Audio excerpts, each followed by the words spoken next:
guys, yung mga nagbabalak pumunta ng Edmonton, Alberta. So, ayan, maganda po yung daan papuntang Edmonton.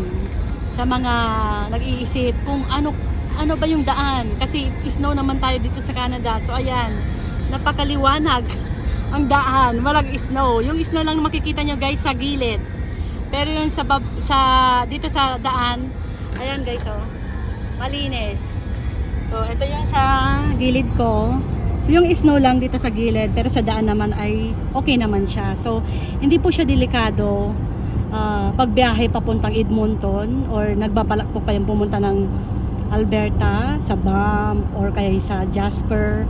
So, ayan yung daan po natin sa ngayon.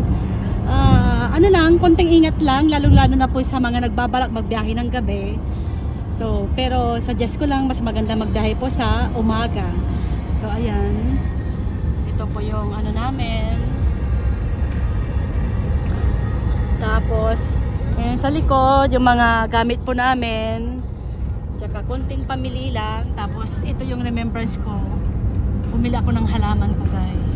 Pang paswerte sa buhay. Sabi nga nila. So, ayan.